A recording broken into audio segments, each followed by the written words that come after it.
Bonsoir et merci de nous rejoindre sur Niwo d'Info 1 pour décryptage. Il y a 4 ans, le 18 août 2020, le Mali basculait dans une nouvelle ère avec la chute du président Ibrahim Boubacar Keïta, dit IBK, un événement qui a marqué le début d'une transition menée par les militaires sous la direction du colonel Assimi Goïta. 4 ans plus tard, le pays est toujours sous le régime militaire. Sous un régime militaire, la promesse de retour à l'ordre démocratique semble-t-il s'éloigner de plus en plus. On en parle avec notre éditorialiste Mamadou Diouf. Bonsoir et bienvenue. Merci. Bonsoir Charlotte. Le président malien Ibrahim Boubacar Keïta a démissionné en août 2020 suite à un coup d'État militaire entraînant la chute du gouvernement et de l'Assemblée nationale. Quel était déjà le contexte politique et social du Mali avant la chute d'IBK? Avant la chute d'IBK, particulièrement les 2 premiers mois qui ont précédé sa chute, tout le monde se rappelle des manifestations monstres qui étaient organisées par le M5 RFP, en particulier avec l'imam Mahmoud Dicko. Et ces manifestations réclamaient des réformes profondes au niveau du Mali. Et parmi ceux qui étaient critiqués, il y avait la gabégie, il y avait la corruption, il y avait le népotisme, il y avait le fait que le train de vie de l'État était extraordinaire par rapport aux populations maliennes qui rencontraient des difficultés. Il y avait le coût de la vie qui était cher par rapport aux populations, etc. Donc il y a un certain nombre de revendications qui ont amené les gens à vouloir pousser le gouvernement à répondre d'abord à ces revendications, ce qui avait fait tomber d'abord le Premier ministre. Et finalement, ça a abouti à une revendication beaucoup plus catégorique qui a consisté à demander tout simplement le départ du président IBK. Et c'est dans ce cadre-là que les militaires sont venus terminer, parce que c'est comme ça qu'il faut l'appeler, le travail qui avait été fait par le M5 RSP en prenant le pouvoir. Et IBK avait dirigé le Mali à partir de 2013 avant d'être renversé lors du coup d'État du 18 août 2020. Il est décédé malheureusement 2 ans plus tard, en janvier 2022. Oui, effectivement, après avoir quitté le pouvoir, il a quitté également ce monde. Et c'est un peu difficile quand on regarde ce genre de situation, mais bon, la mort en principe n'a aucune relation avec cette question de coup d'État ou autre, mais on ne peut pas ne pas regarder en se posant des questions sur un lien éventuel entre les deux.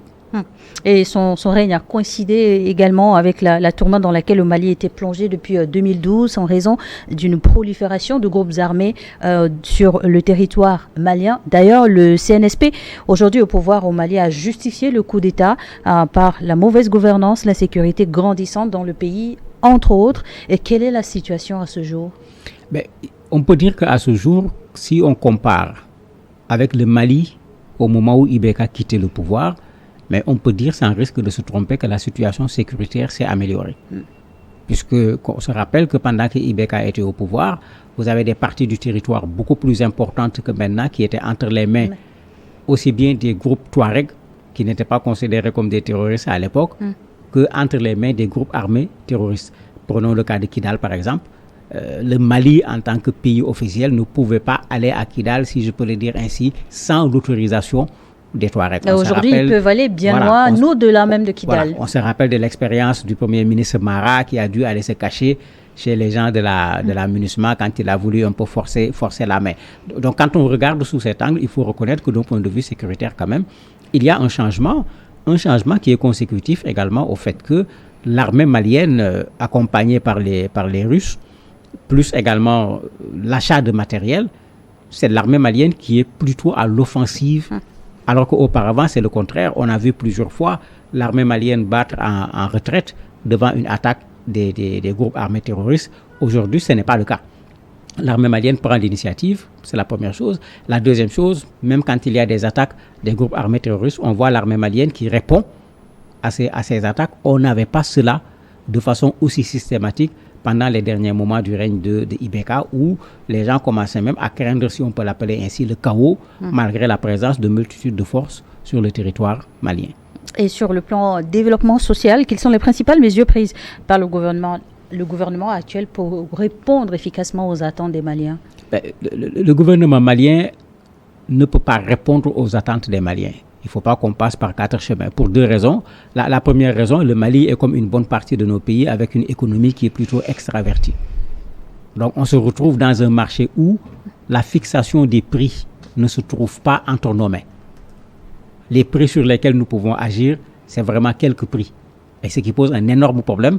Il faut qu'on règle cette question de souveraineté dans nos pays si on veut pouvoir agir sur le coût de la vie, parce que ces produits venant d'ailleurs, vous ne pouvez pas décider. L'autre élément qui les met en difficulté, c'est que le Mali est en guerre.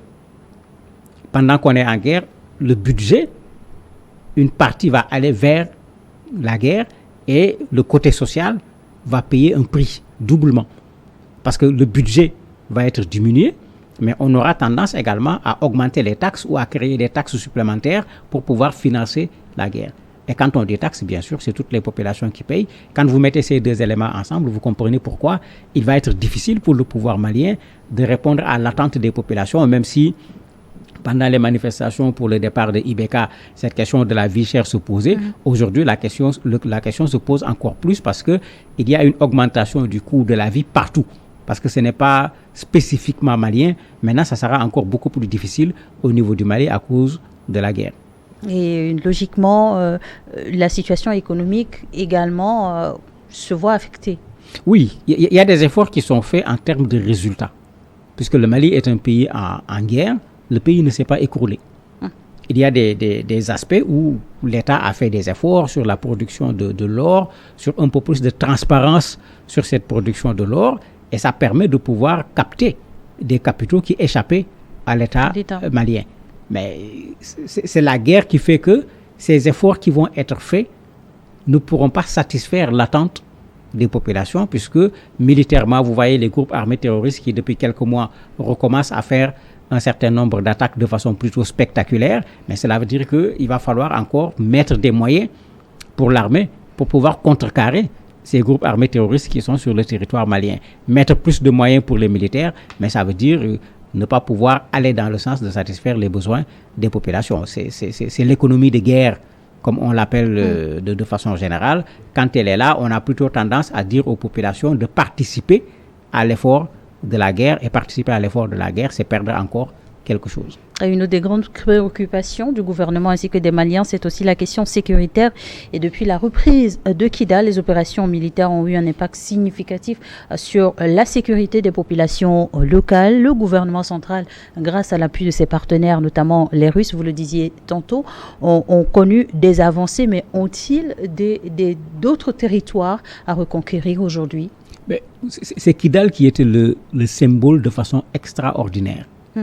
Puisque quand on prend Kidal, tu as toute une circonscription d'un point de vue administratif où vous ne pouviez même pas nommer quelqu'un.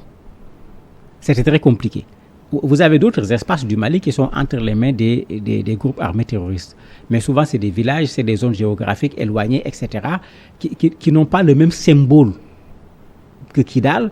Et Kidal, en plus de ce côté circonscription administratif, Kidal, quand l'armée malienne, même accompagnée par les Français, s'est mis à faire reculer les groupes armés terroristes, la France avait empêché au Mali, à l'armée malienne, de venir au niveau de Kidal. Donc il y a ces 2 éléments qui font que Kidal était un symbole particulier par rapport aux espaces maliens. Mais quand vous allez dans le centre au niveau du Mali, il y a encore des problèmes.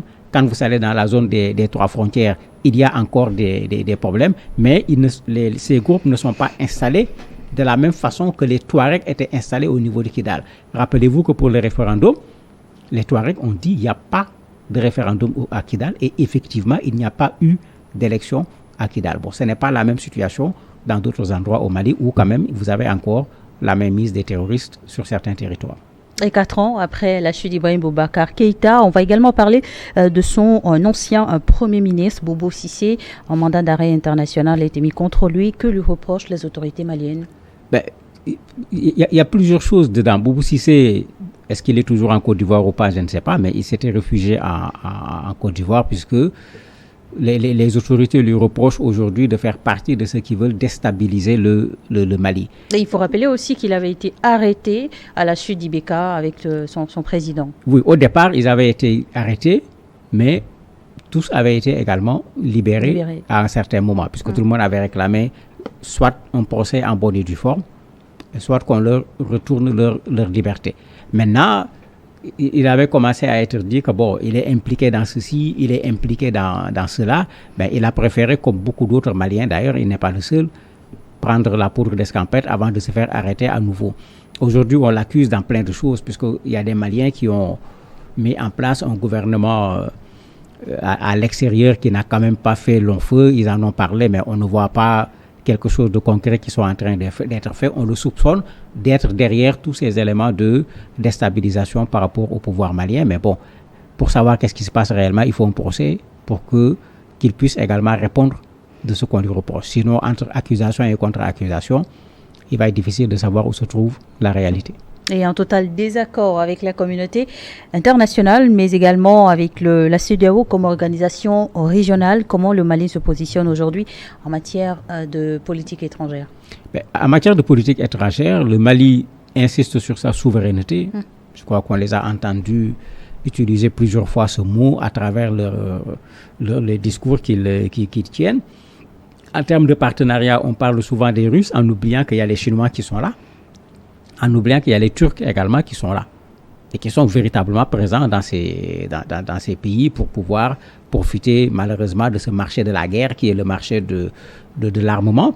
Mais pas seulement, puisque les Russes également essayent d'investir du côté de l'électricité à travers éventuellement une centrale nucléaire, mais également une centrale solaire, etc. Donc ce n'est pas sur le plan militaire seulement, ces gens sont également en train de se positionner en termes de relations économiques par rapport au Mali.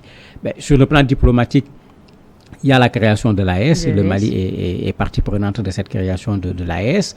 Il y a ce dos tourné à la CEDEAO, qui fait qu'on a une sous-région actuellement où on risque de se retrouver avec deux organisations dans la même sous-région. Bon, attendons de voir qu'est-ce que ça va donner au finish, puisque le délai n'est pas encore terminé pour qu'on considère qu'ils ne font plus partie de la CEDEAO, même si les carottes semblent être cuites, il faut le reconnaître.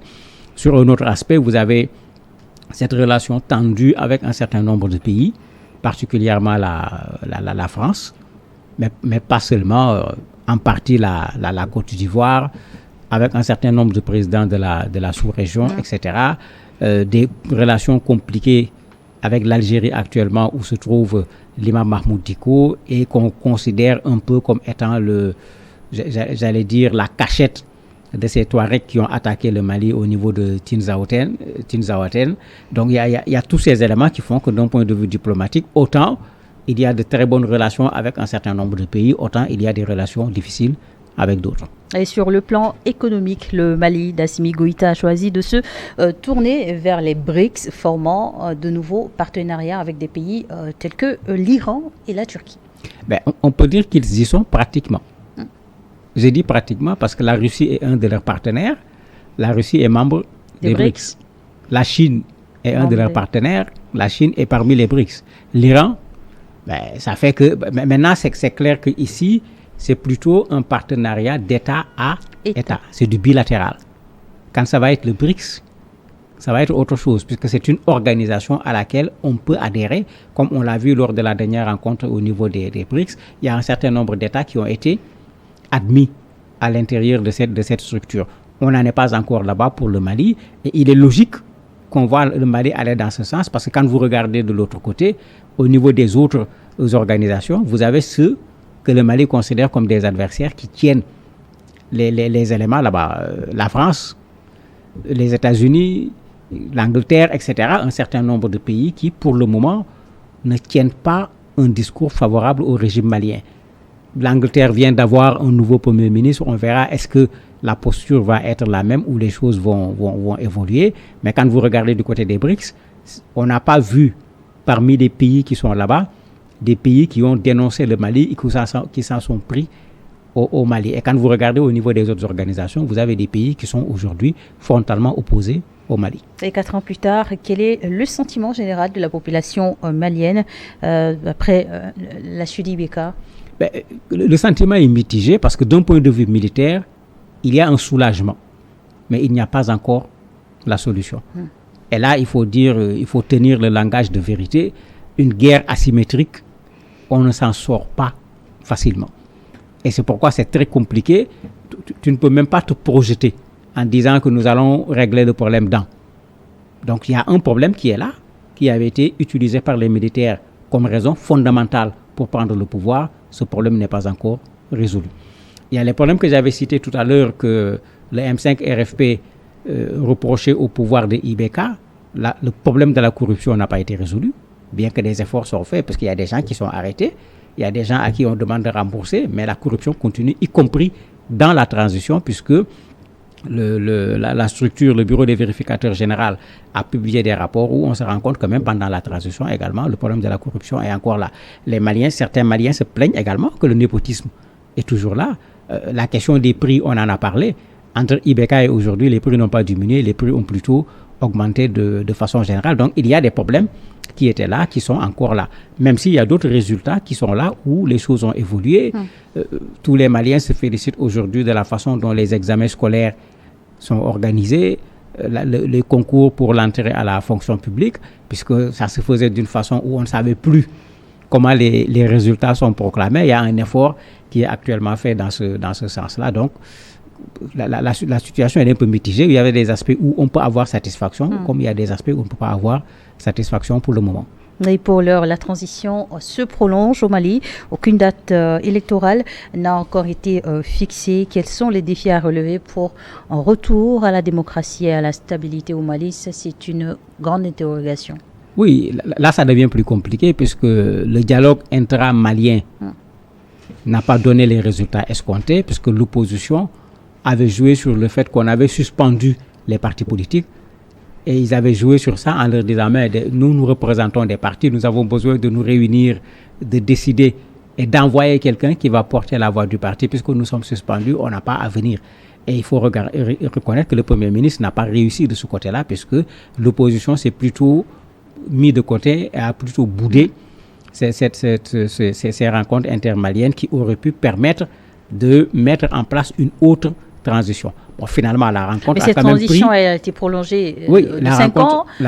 Pas de 5 ans. La rencontre a pris une décision qui consiste à proposer une fourchette de prolongation qui peut aller jusqu'à 5 ans. Mais jusqu'à présent, les autorités maliennes n'ont pas encore répondu de façon officielle pour qu'on sache si c'est comme au Burkina, on prolonge de 5 ans ou bien est-ce qu'on va prolonger de moins de 5 ans. Merci, Mamadou Diouf, d'avoir accepté à répondre à nos questions. Merci à vous de nous avoir suivis dans Décryptage.